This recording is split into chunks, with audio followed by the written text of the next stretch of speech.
All right, guys, so we get lots of questions when we come out to do energy audits. Hey, should I replace my windows and doors? They feel really leaky. And that's usually one of the first things that they think about. And most of the time, it's not one of the recommendations that we ultimately have for them.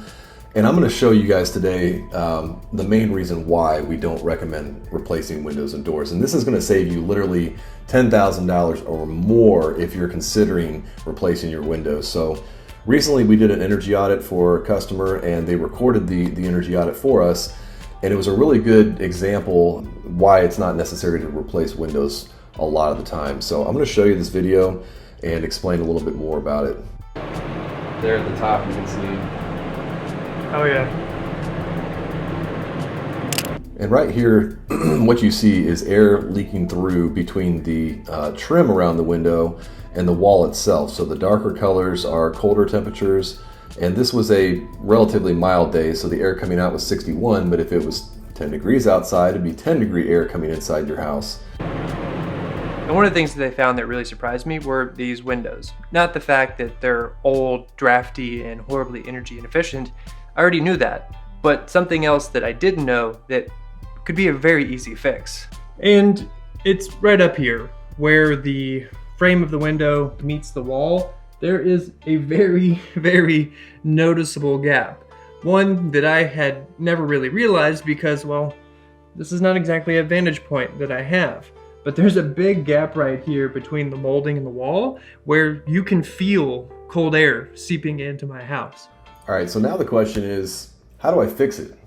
And I found a really good website that I recommend everybody check out. If you go to dap.com, dap.com, they have a really nice how to fix drafty windows tutorial here, and I'll put a link in the description below. But so basically, you know, if you want to do this the right way, you need to actually remove the trim from around the windows, and this could be a huge deal depending on how old your house is, whether they're painted or stained, how many windows that you have. So this is like the ultimate way to do it, but it's not the way that I recommend everybody do it necessarily, and you'll see why. You need to remove the trim, and if there's actually any insulation like fiberglass between the window and the wall framing, you'll want to remove that fiberglass first.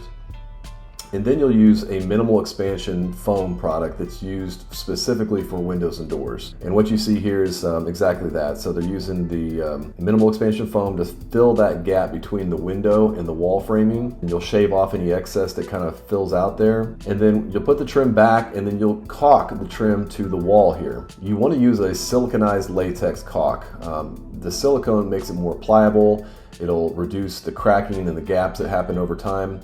And it's paintable. If you don't need to paint the surface, you can just use a regular 100% silicone caulk. And then on the outside, you do the same as well, just caulking the trim to the exterior surface of your house. But alternatively, you know, if you don't want to remove the trim, really all you need to do is seal the trim to the window frame on the inside, like right here, and to the wall on the outside of the trim.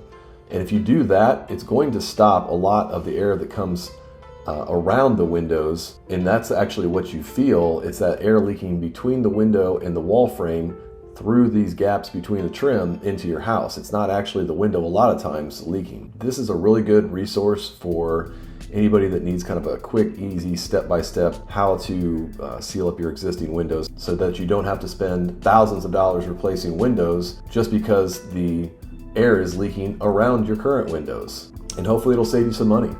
So thanks for watching.